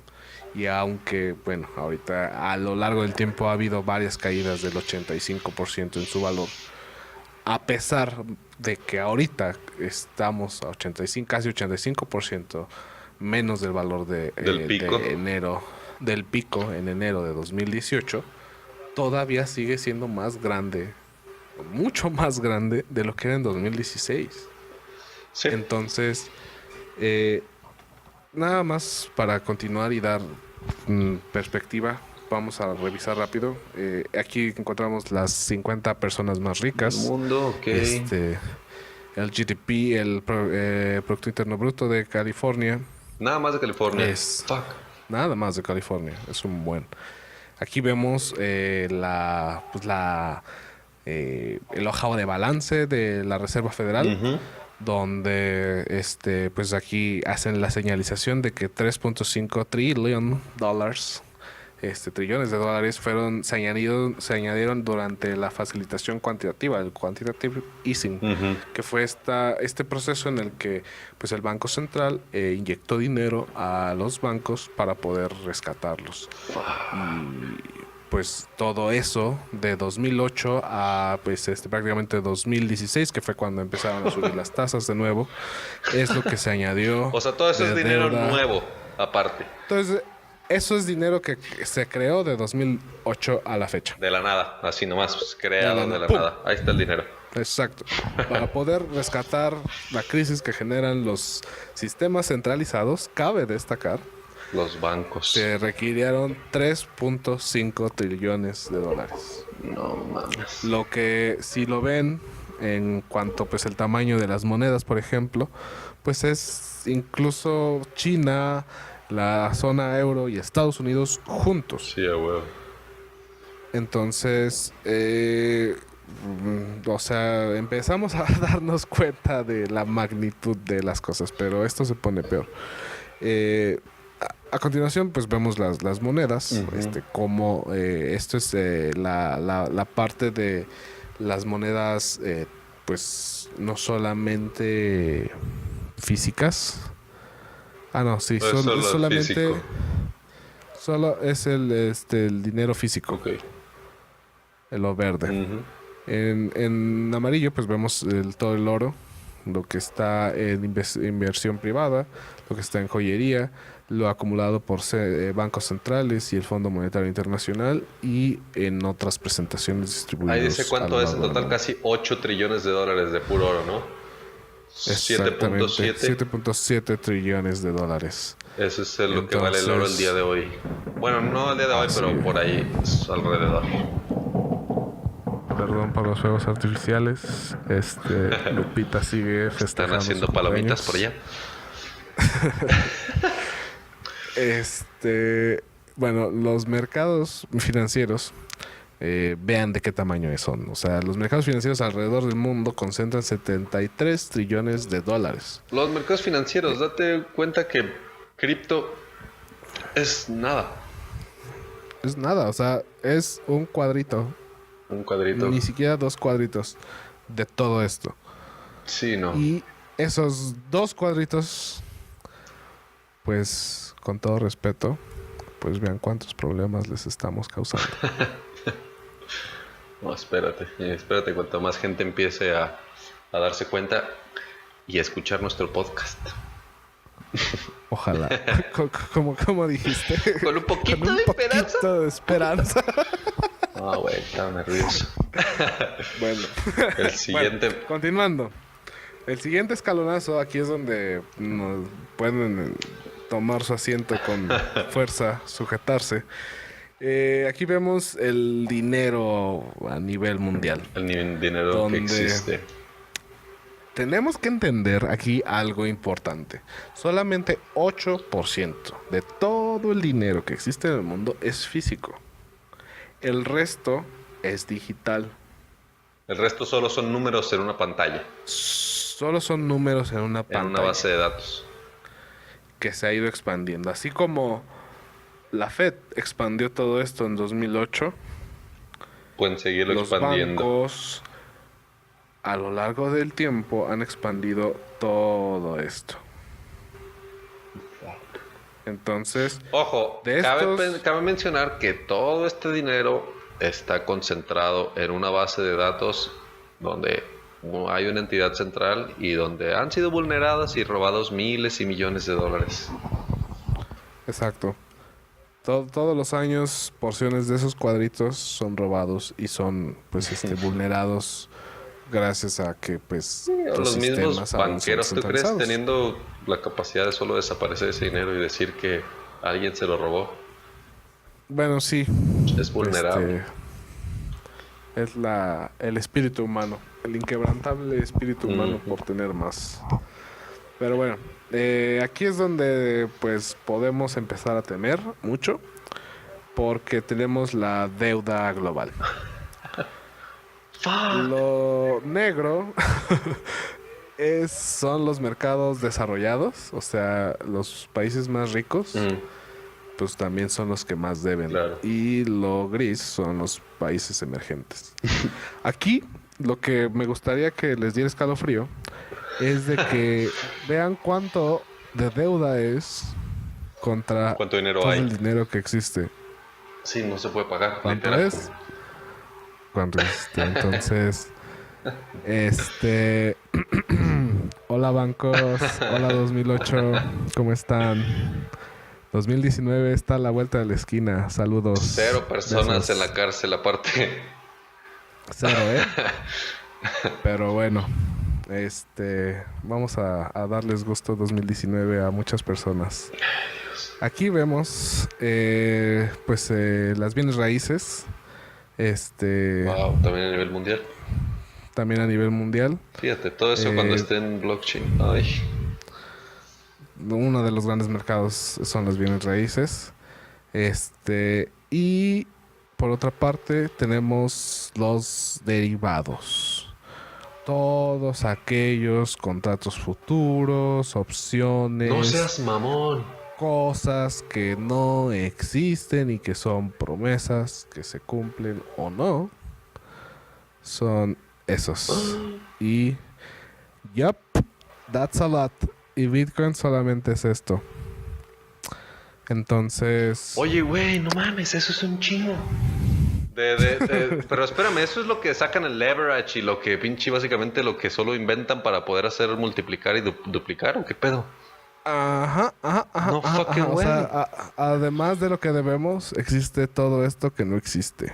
Sí, gente que está especulando, o sea, porque hay, por poner un ejemplo, pues tú tienes $100, hay una plataforma donde puedes poner $100 y la plataforma te da chance que, como si tuvieras $1,000. No, esos son esos son los inversionistas pequeñitos. Sí, pero ponlo aquí a bancos, ponlo aquí a instituciones financieras, ponlo aquí a Aquí lo que creo que es importante que la gente sepa y que entiendan Empresas. es de que todo esto que ven, todo esto que podemos que scrollear varias veces, son sus fondos de retiro, son Que los está. ahorros de su vida que están siendo manipulados para dejar de existir o no en cuestión de segundos.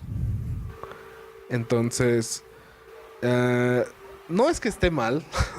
Finalmente es lo que nos ha traído a este punto y lo que ha permitido desarrollar al mundo hasta este momento. Pero esta estructura es básicamente lo que queremos que, pues, que se entienda que pues cripto todavía es muy pequeño, que todavía hay mucho terreno que recorrer Y como y todos y que cada uno de esos cuadritos puede relacionarse a cripto, porque básicamente la tecnología lo que facilita es que todo ese valor que ven ahí en esos cuadros sea transferido de manera básicamente visible para todos, que todo sea accesible. así es.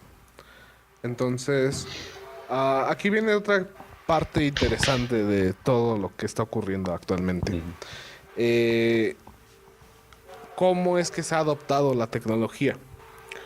Y creo que ahí es algo que tenemos que entender y que tal vez pues les va a hacer clic cuando pues, estén observando pues tan solo la gráfica del precio.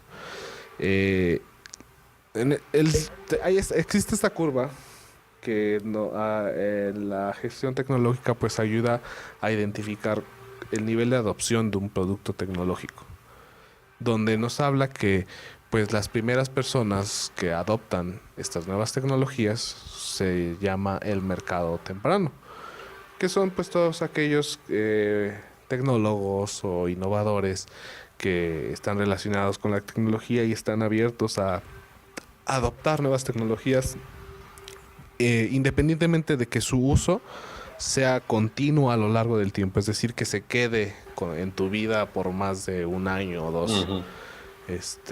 ¿Por qué? Porque pues a lo largo de nuestras vidas creo que pues nuestra curiosidad nos ha permitido conocer muchos aparatos y muchos dispositivos electrónicos, pero no todos se quedan con nosotros por mucho tiempo. Claro. O sea, ya no utilizamos videocaseteras VHS, fueron Los sustituidas. Discman. Los Discman. Y tal vez, no sé, por ejemplo, cuestiones tan bobas como los fidget spinners, Sí. donde, o sea, podría ser que ha llegado un mercado masivo, pero, un gran mercado y que fueron muy populares, pero no se masificó. ¿Por qué? Porque su uso no es práctico en el día a día, o sea, no tiene una utilidad, no te genera valor Claro. en el día a día. Entonces, en este sentido, pues hay que entender que el Bitcoin, el blockchain, pues todavía es un proyecto que se encuentra en esta parte, en la parte roja. En su momento, digamos, de 2008 a 2013, fue donde entraron los innovadores, donde el 2.5% de la población total, más o menos, no es que todos, o todos de los involucrados, estaban, o de los participantes de blockchain, Ujú. se empezaron a involucrar. Solamente este porcentaje. En este caso puedes Después, decir la gente que sí empezó a ver, pues, no sé, la gente tiene que tener aparte un perfil para poder entrar en esa parte de innovadores porque, poner el ejemplo de Bitcoin, tiene que ser, primero que nada, alguien que en ese entonces tuviera una computadora y tuviera acceso a este tipo de páginas o sea, este tipo de tecnologías, ya estuviera familiarizado con criptografía, con todo esto, que a lo mejor estuviera ahí, que hubiera estado en la página y checaran, empezaran a correr el programa y a checar lo mejor. Los innovadores, no sé, podrías considerar los primeras gente que dijo, yo voy a hacer el primer exchange, yo voy a hacer el sí, primer servicio de esa wallets. primer camada, esa primer camada de personas que estuvieron dentro del ecosistema que pues hacían sus convenciones, que trataban de hacer su presencia, de instalar cajeros, Oh, wow. de dar a conocer la tecnología, pero que en realidad pues como pues aún hoy en día es difícil explicar qué es blockchain, pues se quedan ahí y ahí es donde se siguen los que siguen, que creo que podemos decir que entramos ahí, que son los early adopters, que son los adoptadores tempranos, Ujú. que son todas aquellas personas que después de 2013 vieron todos esos resultados de los innovadores, de todos esos experimentos locos que ocurrieron, Claro. pues cómo se empezaron a difundir carteras, cómo se empezaron a difundir exchanges y cómo pues tal vez pues sí, personas como tú y como yo, curiosos de la tecnología, pues simplemente por tener contacto con el entorno, con la información, pues nos empezamos a involucrar y empezamos a conocer Ujú. cómo es que funciona. Y desde ese momento pues se han ido añadiendo más personas. En diciembre podemos decir que llegamos a este piquito, Al pico. al pico final del sector rojo, donde individuos, cabe destacar, personas, individuos en su mayoría, no significa que no existan empresas participando en este entorno, pero la mayoría son individuos. Son los llamados retail investors o inversionistas a granel, Sí, que en realidad donde no cuentan con un capital como para afectar de manera grande al mercado. que compraron minadoras, que invirtieron, compraron Bitcoin o criptomonedas en algún momento a través de un exchange, Sí, el año que de algún pasado. modo Ujú. y que de algún modo han ido pues alimentando el ecosistema pues todo este tiempo. Sin embargo, pues hay que pues tener en cuenta que en diciembre lo que se vivió fue este fenómeno que Alan Greenspan, ex presidente de la Fed, llamaba como exuberancia irracional, donde en diciembre, pues este fenómeno de la exuberancia irracional hizo que muchas personas compraran Bitcoin por el miedo de perderse la oportunidad de participar en algo que iba a crecer exponencialmente. Y esto desató pues este fenómeno de la burbuja, una burbuja financiera, donde pues se empiezan a concentrar grandes cantidades de dinero en un proyecto, en este caso Bitcoin, empieza a haber grandes volúmenes de órdenes de compra y pues estos grandes volúmenes de órdenes de compra eleva el precio a un punto donde pues ya no es racional, ya no coincide con el valor real, ya es eh, una situación que va más allá de la congruencia. Sí, ya no justifica en Entonces, realidad la tecnología, el precio, simplemente la exuberancia llevó a que hubiera mucho más demanda. Injustificada ciertamente porque en realidad no hay como muchas funciones ahorita para tanta demanda, o en ese entonces no había, no es como que puedas utilizarlo en todos lados todavía. Es meramente esa especulación ahorita la función, la principal función que se le está dando, ¿no? Como comprar un poco, esperar a ver si sube el valor y después vender para tener una cierta ganancia. Y ese es casi sí, casi sí. el único uso que se le está dando. Por eso fue que vimos. Te acabo de mandar, de hecho, en el chat, si gustas abrirlo. Es la gráfica de Google Trends, porque ahí está bien interesante también medir ese fenómeno. Cómo puedes ver exactamente por puras búsquedas de Google en qué momento la gente está mucho más interesada en el tema. A ver, déjame nada más Te la mandé en arreglarlo el la pantalla. Hangouts. Sí.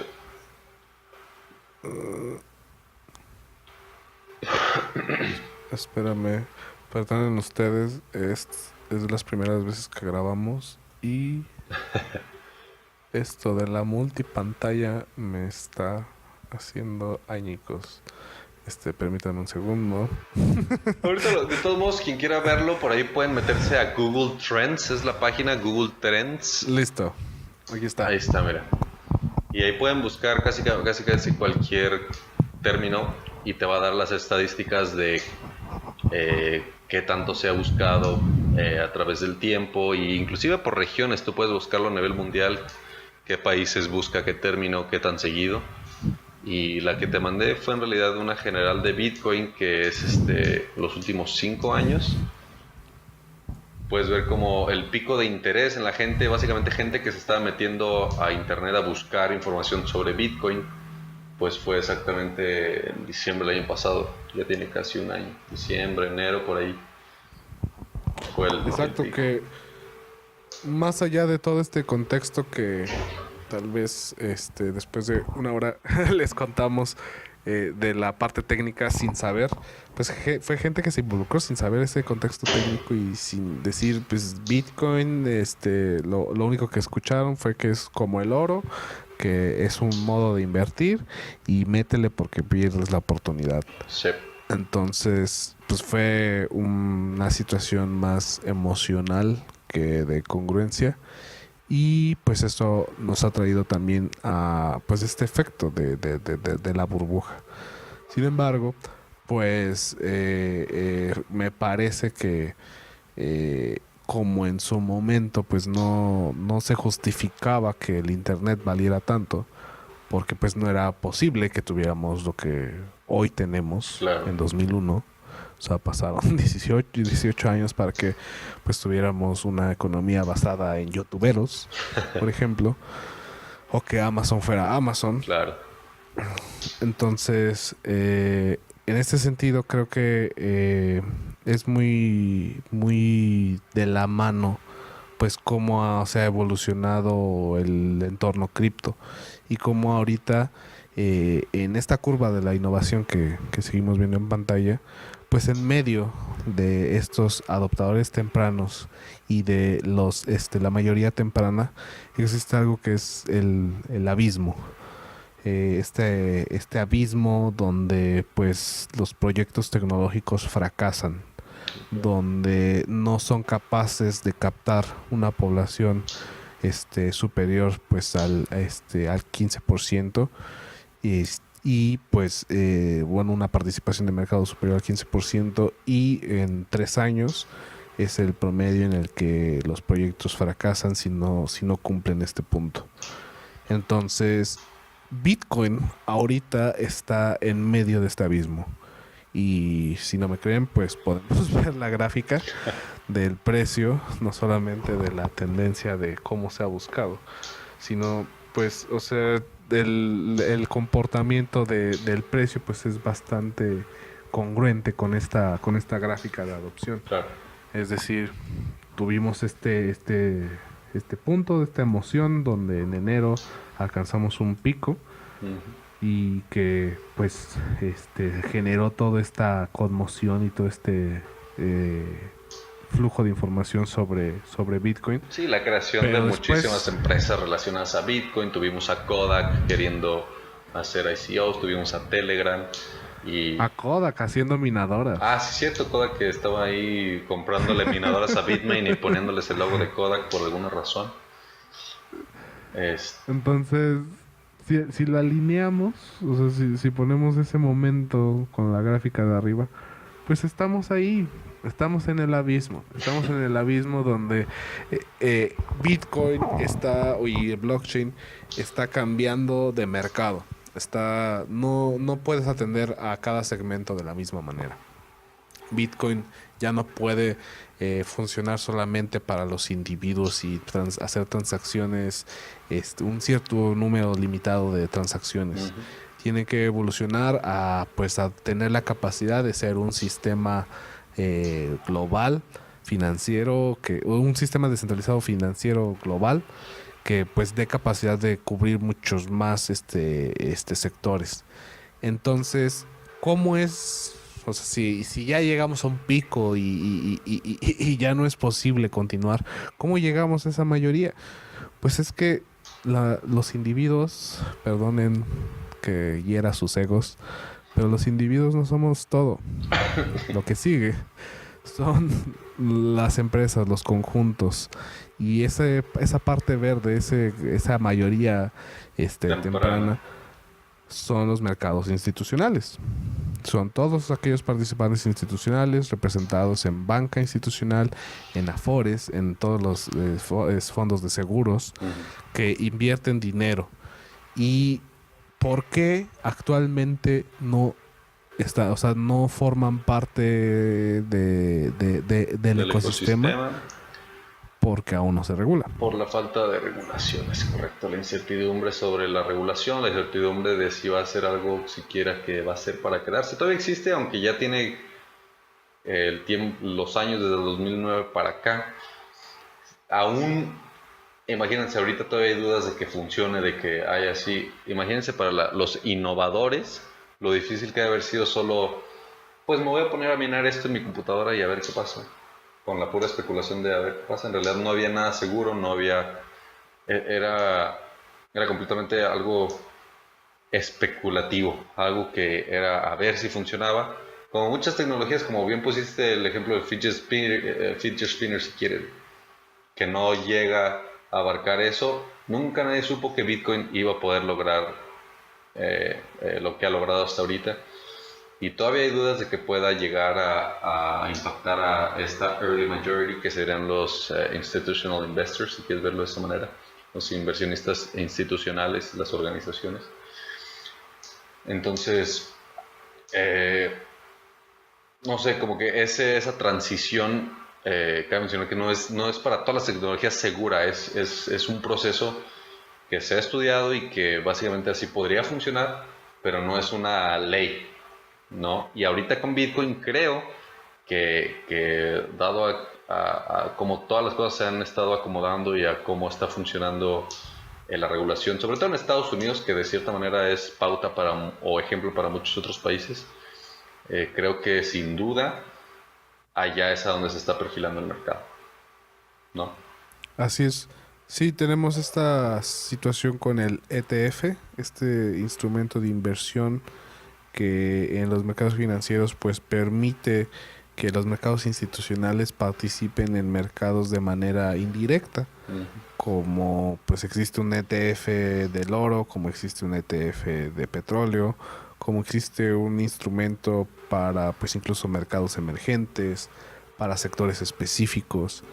El mercado ha permitido que exista esta diversidad de instrumentos y pues justamente el 12 de diciembre pasado se supone se tenía esta decisión del gobierno americano para decidir si se emitía o se permitía emitir un ETF.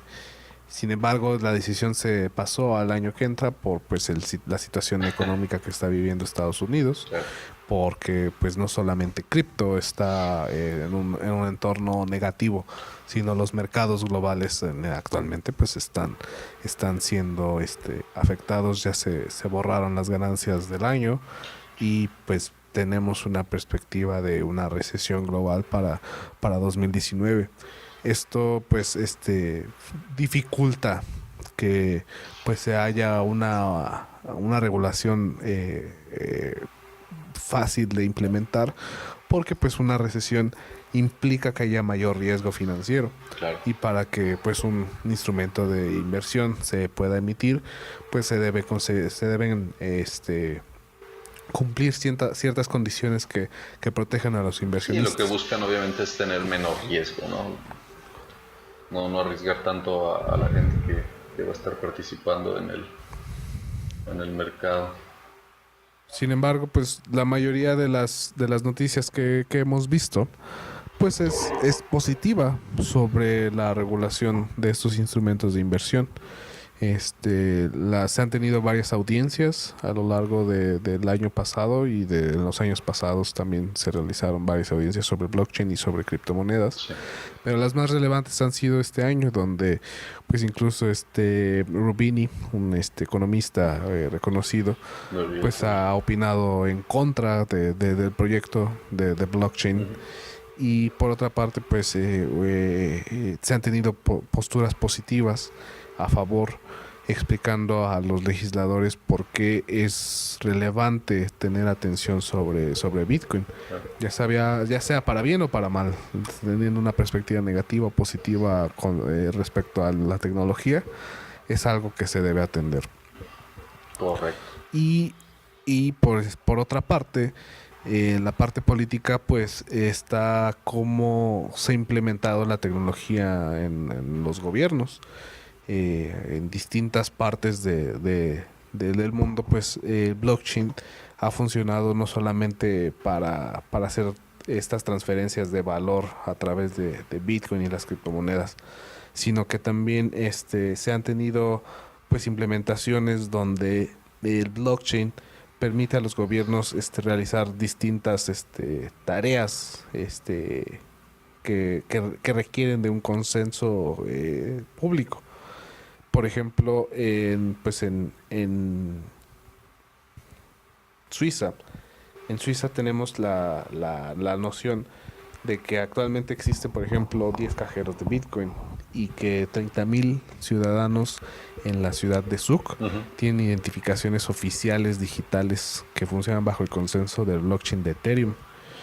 Entonces, esta identificación oficial que está basada en blockchain les permite administrar su propia identidad digital y pues interactuar con el gobierno de una manera mucho más amplia, teniendo pues acceso a, por ejemplo, a pasaportes digitales y a realizar contratos inteligentes entre ciudadanos y empresas y gobierno.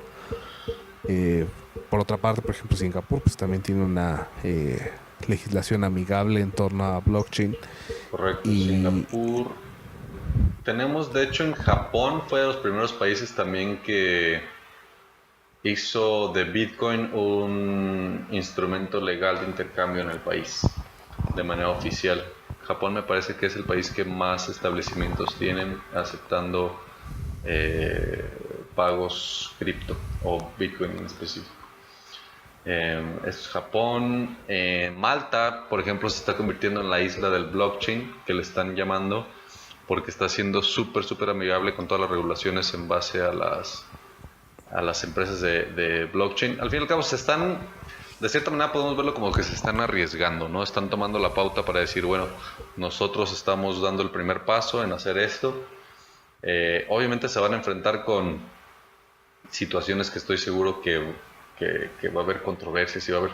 Pero es lo interesante con ese tipo de nuevas tecnologías, que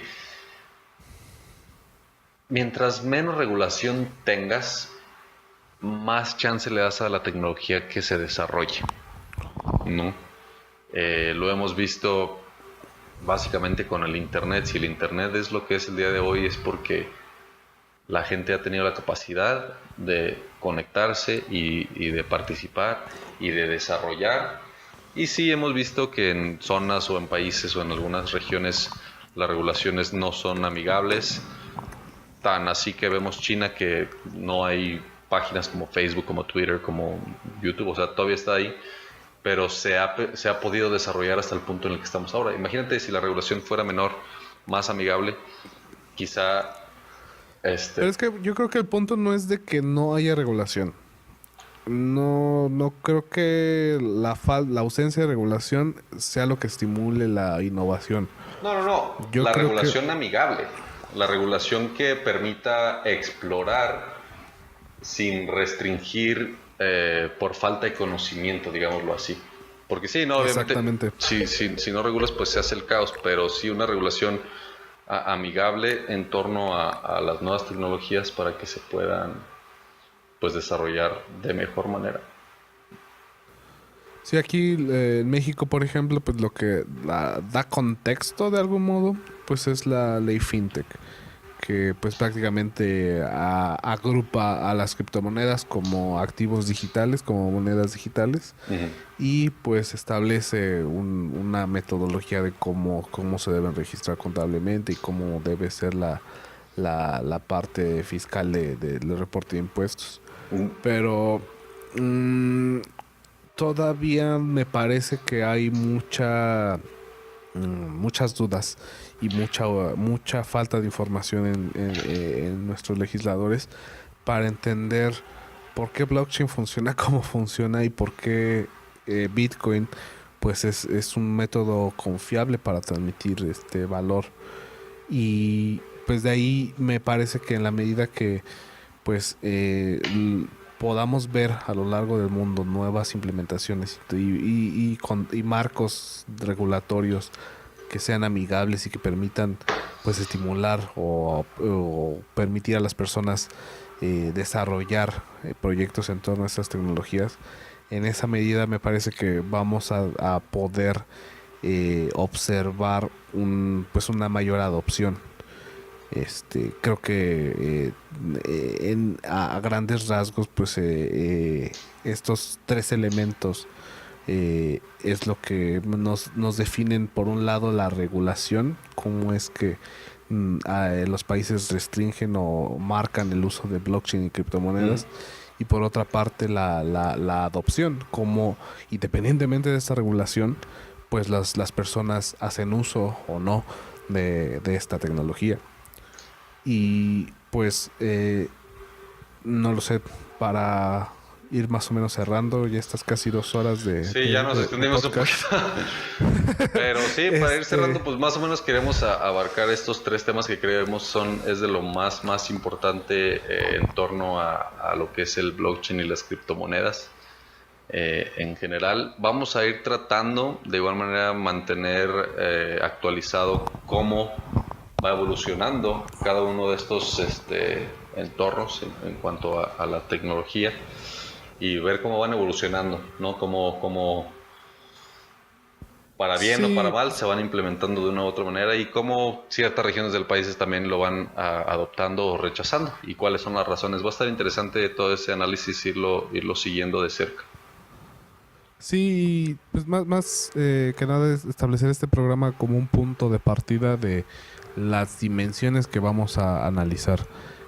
Finalmente creo que pues podemos echarnos un chapuzón y tratar de investigar cripto y blockchain, y es difícil distinguir cómo, o sea, si yo no supiera nada, y pues desde ese momento hasta ahora pues ha sido difícil entender cómo es. Y creo que si planteamos esas 3 dimensiones básicas de tecnología, economía y política, nos vamos a poder ayudar a entender qué es lo que está pasando con blockchain, cuáles son sus beneficios y por qué estamos donde estamos, cuáles son las razones del entorno actual.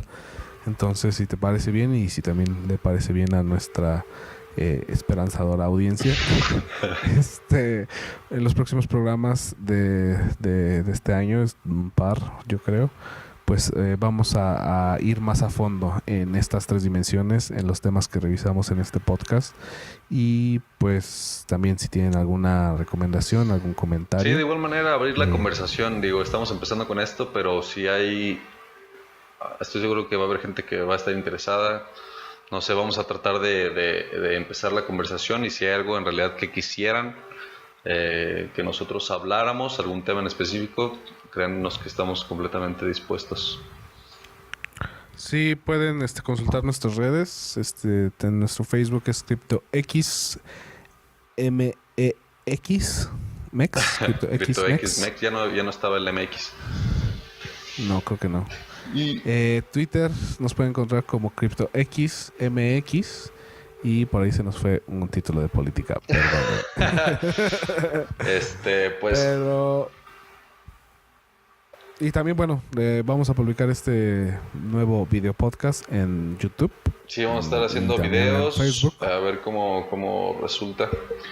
Y de igual manera, toda la referencia, toda la información que estamos poniendo en el video, vamos a tratar de ponérsela también abajo para que puedan linkear directo a de dónde estamos sacando la información, si quieren checar el white paper, si quieren checar gráficas, todo para que tengan las herramientas necesarias.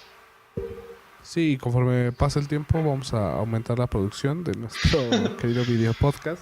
Ojalá algún escucha nos pueda apoyar para que sea mucho más interactivo y mucho más fácil.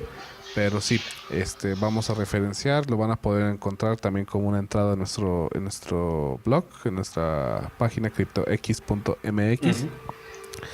Y pues bueno. Pues por nuestra parte yo creo que sería todo. Así es. Yo soy Abacuc Vera. Nos despedimos, Carlos Villa. Que tengan buena noche. Hasta luego. Esto fue Hablemos Cripto.